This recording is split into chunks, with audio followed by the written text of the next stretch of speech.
Hey, welcome to Two Old Geeks Talking. I'm Trace, I'm Rob. and today we're talking about Star Wars. Have you ever heard of Star Wars? No. yeah, a little bit. So we saw the first Star Wars in 1977. Do you remember where? A drive-in. Yeah, it was a drive-in. And for you very young kids out there, what a drive-in is, it's like a big wall outside that they shine a movie on, and you park your car facing the wall. And back in the day, they had speakers that clipped on. Yeah, big speaker. And how did that? I mean, what'd you think the first time you saw that? I was 11, so that would have made you, what, 9 or 8? Yeah. To be honest, it's hard for me to remember. I remember, was we in the truck? Yeah, we sit outside on a blanket. And Yeah. watched it. Mom and Dad was in the truck. The whole experience is what I remember more than the movie per se. I really got into the movie later on, but at that very moment, I was just like, hey, we're outside watching a movie. Grab that first one up there. So the first one, they call New Hope now. It wasn't New Hope back then. What was it It called? was just Star Wars. It was just Star Wars. They didn't know if it was going to be popular. They hoped for more, but there was no guarantee. And so it wasn't Star Wars Episode 4. It wasn't New Hope. It was just Star Wars. And the story really had a beginning and had an ending. And obviously we're glad they made more, but that wasn't originally their intentions. I mean, it was really different what George Lucas was doing. What do you remember about that first movie? Like, what stood out? What stood out to me was, at that time, the characters. I mean, who'd ever seen a Wookiee before? Who'd ever seen a walking droid? Or, you know, I wasn't used to the phasers and things like that. So it was that kind of thing that stuck with me at first. And the merchandising. Being a young kid, there was plenty of it. I mean, going up to that point, you had Space 1999. Buck Rogers. You had Buck Rogers. You had the Planet of the Apes movies, but this took sci-fi someplace that hadn't gone. George Lucas, he basically made a fantasy movie. So you had your Dark Knight, Darth Vader. You had your Princess Leia. Yep. You had your good wizard, Obi-Wan Kenobi. You had your bad wizard, the Emperor. And you had your rogue character, Han Solo. So he took like a fantasy novel and took a sci-fi spin on it. But merchandising really hadn't been done to that level before. Had the term even action figure even came out yet? I don't know if they called the big G.I. Joe with the fuzzy face. I don't know. I don't even think they called them action figures. No, that was pretty. We had Johnny West and Jay West and G.I. Joe when he was just one guy with Kung Fu grip. Right. And and that was the toys you had back in the day. So when these action figures come out, there was a girl I went to church with named Leslie, and she had the R2-D2 and C-3PO. Now, do you remember how the R2 made noise? Yeah, You had to turn his head and then click this little thing with click, click, click. But I mean, I saw those things and I was just like, I've got to have every one they ever make. I mean, and they cost at the time about what our dad was making an hour. Right. So we were really sneaky about how many we had. You didn't bring them all out at one time. That we saved up a lot of birthday money and things like that. Yeah. So when the next Star Wars come out, actually before Empire Strikes came back, we had the holiday special. Okay. Yeah, and I mean. Oh yeah, there's only one good thing to come out of the holiday special. What's that? Boba Fett. Yes. That cartoon made it, but as bad as you remember the holiday special being, if you watch it again, it's even worse. Oh, I have. I went back and hunted it up. Yeah, you can't do enough drugs to make that good. yeah, it's really, really bad. But when Empire come out, we actually saw it in the theater. Right. And I remember it being so. Now, is that the one Mama walked out on, right? yeah, because it was so loud. So loud. They had the speakers turned up so loud, and by that time, Star Wars had really, really taken off. So, what was your favorite thing about Empire? Let me see. I think my favorite part of it was that it expanded the universe. It showed different planets. You know, it wasn't stuck on, like, you had what, Tatooine and the Death Star in the first one. That was your backdrop. Yeah. In this one you had where's that? Hoth. Yeah. So, and then you had Dagobah too, didn't you? Was that in this one? Where you met Yoda? I think it was Return of the Jedi. Okay. But what got me was the big reveal. I am your father. So Oh, that just, well, yeah. that just blew my mind. I mean, it was unbelievable. Oh, spoiler alerts. And yeah, I'd say after this time, if you didn't know that, well, Right. it's kind of on you. Yeah, you're But I watching. mean- You're watching the wrong channel if you're worried about. Yeah, but I mean, spoilers. that was something. That was something else. I mean, when you found out that Luke's greatest enemy was Darth Vader, Right. yeah, that was something else. Well, that's the first time something like that had ever been spun off. It's been done a billion times before, even down to Buzz Lightyear. You remember? Yeah.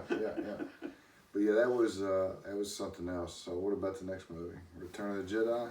Yep. And so that was going to end it. That was going to be it. There wasn't going to be no more movies. Right. And we were kind of okay with that. Yeah, I mean, it completed the story, and really, I wasn't expecting anything else. I know there was rumors that he was going to go back and make 1, 2, and 3, but I was satisfied with the ending. Right. He told the story of Luke Skywalker from a farm boy all the way to a Jedi, and we all wanted to be Jedi. And I mean, we would grab tobacco sticks and make lightsaber noises and beat the hell out of each other with them. And but people went off about the Ewoks. They thought they were too cute, and they didn't like that. And what's your thoughts about the Ewoks? At the time, I was totally okay with them because I was still fairly young. I couldn't see how a race of basically native woodland creatures could take down a chicken walker. Yeah. What got me is, like, Star Wars was for the whole family. It wasn't an adult movie. It wasn't for men. It wasn't for women. It wasn't just for the parents. It was for the kids. It was something you could take your entire family to. Right. So it didn't matter if you were 40 or if you were 4. There was going to be something in there that you enjoyed. And I think that was the whole purpose of Ewoks. And I don't want to get ahead of ourselves, but I think that was the purpose of Jar Jar too. Right. Yeah. Well, I think, everybody loved R2D2 and C3PO. And then they had the Ewoks. So they kind of, every time they would come up with a new movie, they were trying to come up with a new lovable character. They really missed the mark with Jar Jar. Yeah, I mean, or it could be that we were older, because I'm not so sure that, kids didn't like him. But what really stood out to me about Return of the Jedi was Princess Leia's gold bikini. Boy, and that's been redone by everybody and their sister. I mean, I became a man after I watched Return of the Jedi. I mean, I went into it like, oh, Mommy, I can't wait to see Return of the Jedi. I come out, I was like, yeah, that's pretty nice, wasn't it? Another thing I think interesting, was this like one of the very first trilogies, right? Yeah, I mean, I can't think of a trilogy. That's never been done before. Yeah. George Lucas also was the first person to put his credits at the end of the movie. Before that, most of the credits in movies would roll before the film. You'd have to sit through who the director was, who the actors were, blah, blah, blah, before you got to the movie. George put it at the end, and that was kind of a milestone too. But what he did with cinema, his history making, it was amazing. George Lucas he'd made American Graffiti. He was a young director. He took sci-fi in a direction it hadn't gone before, and he was really the rebel going against the Empire. I mean, it was all those movies were a collaboration of a lot of people, but with George at the head of it, I mean, he really pushed that and pushed the studios in a direction they didn't want to go. And so George was really the rebel against the Empire, which was the regular movie studios in that first trilogy. And we get to the next trilogy. Now George is the Empire. Right, pretty much. Yeah. I mean, you know, you watch the behind the scenes, episode 1. I mean, they would have a lot of ships on the wall, weapons made. He'd come in, he'd circle this and circle that, and I like this and I like that. And it was still a collaboration, but he had so much control. Really, episodes 1, 2, and 3 are more George Lucas, I think, Right. than the original ones. But I mean, what'd you think first of all when you heard there were going to be prequels?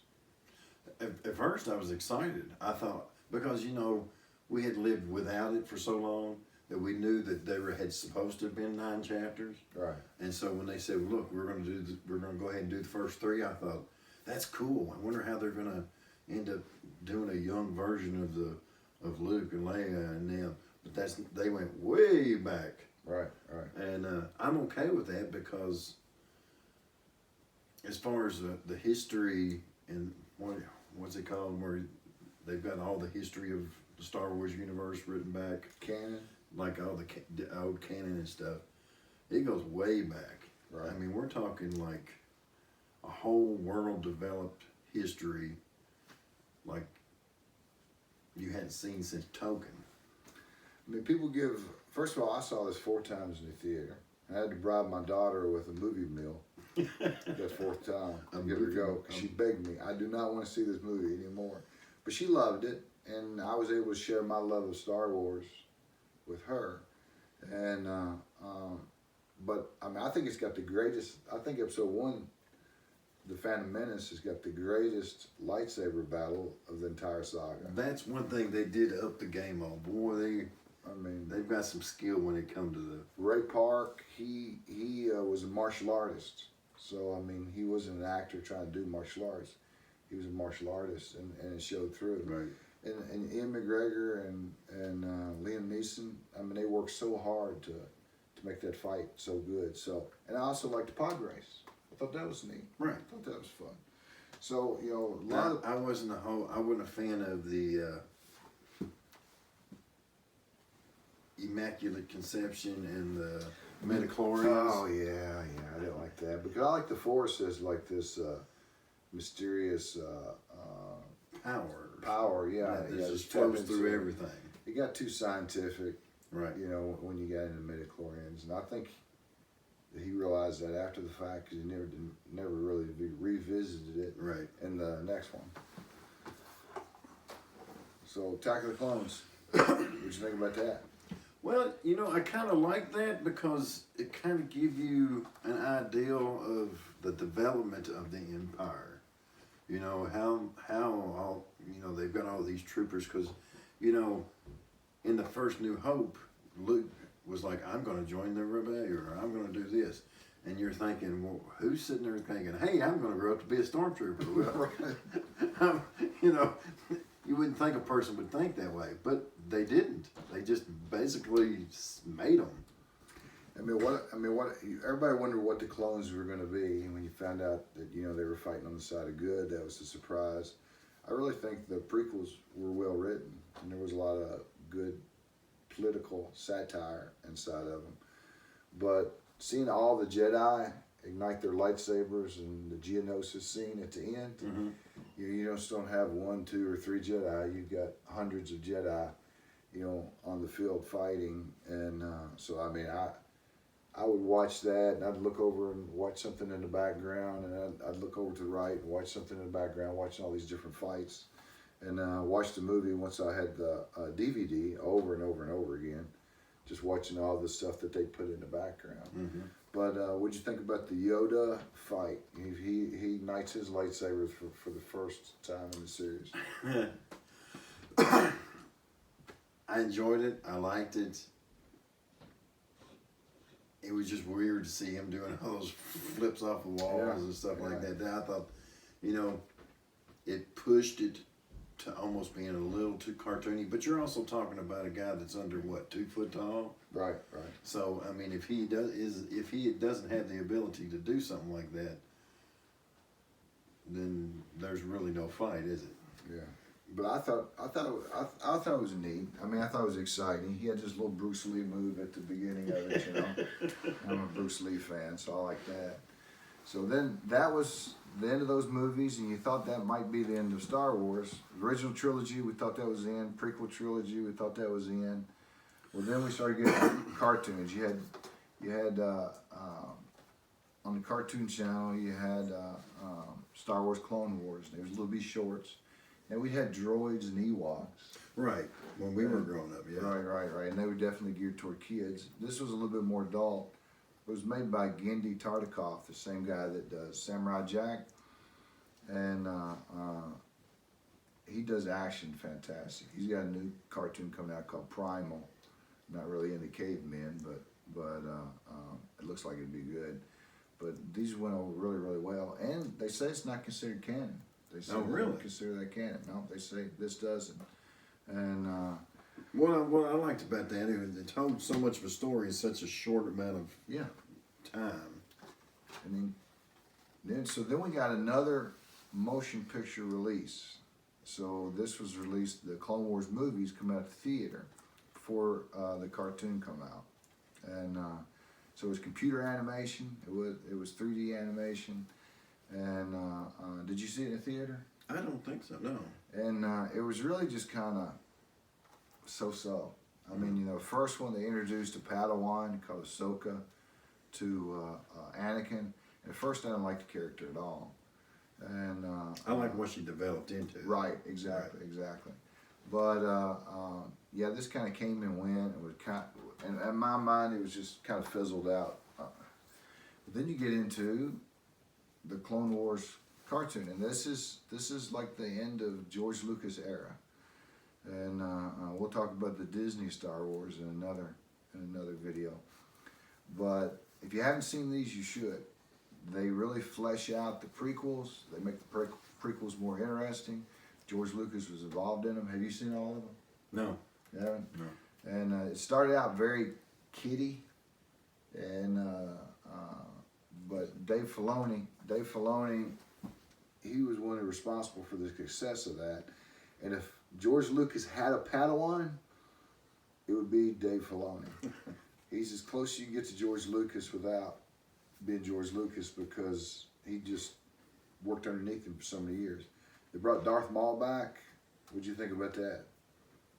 I never got that far into it. Never got that far into it? I knew that they had brought him back, gave him mechanical legs. Yeah. You'll need to check it out. It's pretty good. And there's Dave Filoni, once Disney took over Star Wars, he remained with them, and he started making Rebels, and we'll talk about that. But this really bookends into Rebels good. But they're actually going to make more Clone Wars on Disney. They're going to make another season and kind of finish up the storyline, because it kind of ended abruptly. But I like the way they brought Darth Maul back. Some of the characters they had, Savage Opress, which is Darth Maul's brother, you know, the Night Sisters. Well, what I liked about Clone Wars is the troopers weren't just mindless soldiers. Right. They actually gave them characters and personalities. You know, I might look just like the guy next to me, but I'm not that dude. Yeah. And so I like that.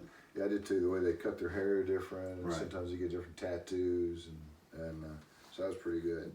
So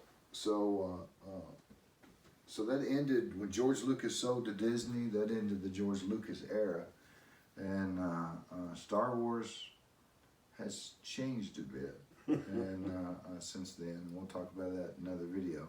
But let's talk about our crap for a second. First of all, we couldn't show you all the Star Wars stuff, could we? All the Star Wars stuff in my hand? No. Yeah. Do you know where it's all at? I know where it's at, but a lot of it's boxed up. He's got a blue snaggletooth, and for those that know what a blue snaggletooth is. And but he's got a It's box. something penicillin won't give. Yeah.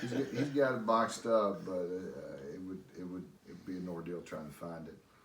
But what I like is I like to craft, and so sometimes I like to make stuff that they don't have available, or just make stuff for fun. So I like they made this R2D trash can a few years ago, and put that inside my geek room. And then I took a electromagnet and a globe with a magnet in it, and I turned it into the little Jedi training thing from the first episode. I'm really impressed that you were able to add the detail to it without it adding too much weight. That's what I was worried about. I tried to use the lightest foam as I could and paper as well. And now you've always been a huge Darth Vader fan. So. Well, okay, I've always rooted for the bad guys. I don't know why. I love the Sith side. So this is a helmet that I got a long time ago, and it does not fit my fat head. It didn't come with the little things on the end. Yeah. And so I tried to build some. Yeah. They broke off.